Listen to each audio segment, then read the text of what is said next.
So dream weaving is an open source planning approach. Dream catching started in 2005, and it is about 100 people who were part of the email list, and we were trying to create a place, an open forum where we could just come and dream. It was a collective space where anybody could come. It was just not for architects. It was for every newcomer, guest, Aurovillian. Everybody was involved. We explored many ways. So there is dream catching, dream weaving, dream spaces, dream boxes, design cafe, and many more perhaps to evolve.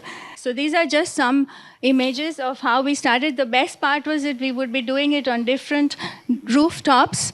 And we were also, exploring different spaces in Auroville at the same time, involving a lot of people, where we were just putting forward our thoughts, whatever was inspiring us. And eventually we realized that there is a magic in this, because we are opening it up to something that we all didn't know. And we were creating something collective, which was far valuable than what each one of us could bring to the circle. And like this, we started exploring all the different parts of Auroville, like the zones, the green belts, the entrance to Auroville, etc. And then while doing this, after a year or so, we felt we had collected enough material, enough interesting ideas to share with the community, and we came up with dream spaces.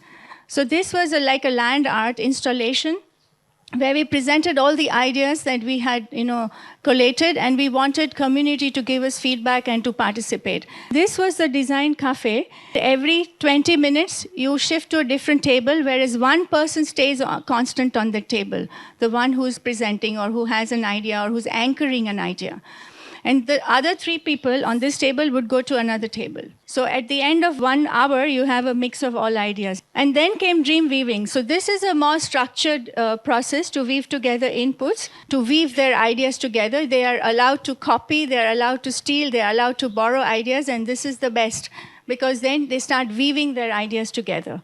So these are also some ideas that we have with some of where dream weaving actually took literal form, and we could actually work on design. So Crownways was one which happened in 2008. Then Sustainable Livelihood Institute, which happened in 2014. And this is the Garden of the Unexpected, which was also, when the final design came about, it was with dream weaving with the other 2 people who had actually also been selected. So we were the leading architects, but they had also the community participation for the Garden of the Unexpected. Here we are today. It's kind of dream weaving's been brought back onto the table. Events of the last few months, it's pretty clear that we're moving towards creating a new DDP for the whole of the township area. Vastu Shilpa Foundation, which is BV Doshi's office, they've been asked by ATDC and the foundation to develop a detailed development plan over the course of this coming year. The secretary actually approached us if we would be willing to do that to help the Vastu Shilpa Foundation and to actually create this sort of community environment now. And the idea is that we've got the existing Galaxy concept and the master plan. So you've got the Galaxy concept, that Mother and Roger evolved. Then over the years now we've had these evolving master plans. And so to get down to that DDP level where we can really start to concentrate on what needs to happen on the ground, we're sort of providing the poetry or the masala, if you like, that through the collecting the different ideas from around the community. And when we were meeting with the Vastu Shilpa Foundation, we were going to originally look at a small area, similar to Crownways from 2008, but then actually Vastu Shilpa suggested, why don't we look at the whole crown? So it's a heck of a challenge in these 7-8 weeks to do the whole crown, to sort of try and conceptualize that, but we took this task on, or I should say more specifically, the architects took this task on.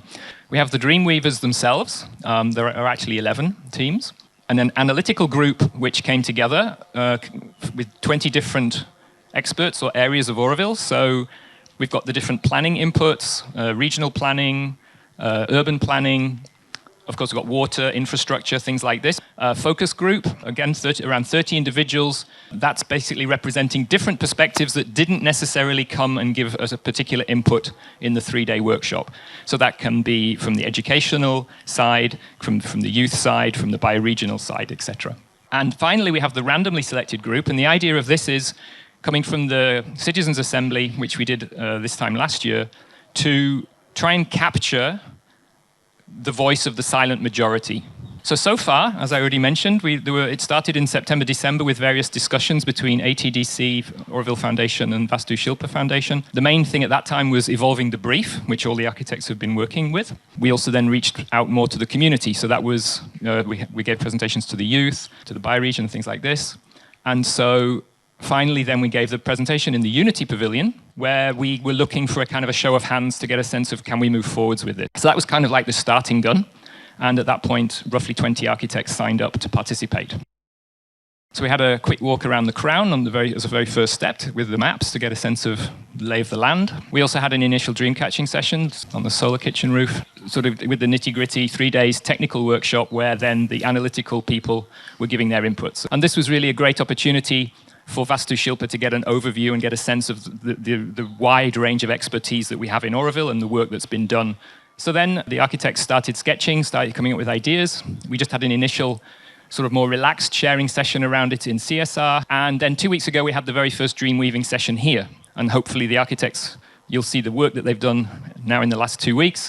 But they'll be similarly giving the type of feedback that Mona was referring to, where we give positive feedback.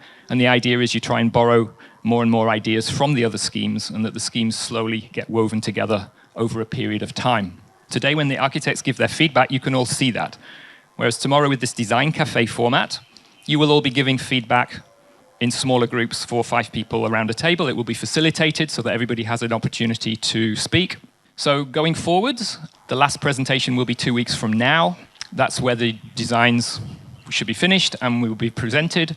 And we will go through some kind of process to decide which schemes people like the best, and then there will be a final presentation during the birthday week to the wider community, and then there will be all the work, along with a finished report, will be sent very soon after that to the Town Development Council and Vastu Shilpa. This will include all the designs, all the work that's been done will be forwarded, but what's important is with these different groups, which you all represent, it's also giving a sense of the different parts of Oroville as to which designs they actually think are more relevant. So for instance, the architects might choose a different design as being their favorite than the technical people, than the focus group, or than the randomly selected people. So it kind of gives Vastu Shilpa Foundation a kind of a sense if we're all on the same page or if there are different aspects there too.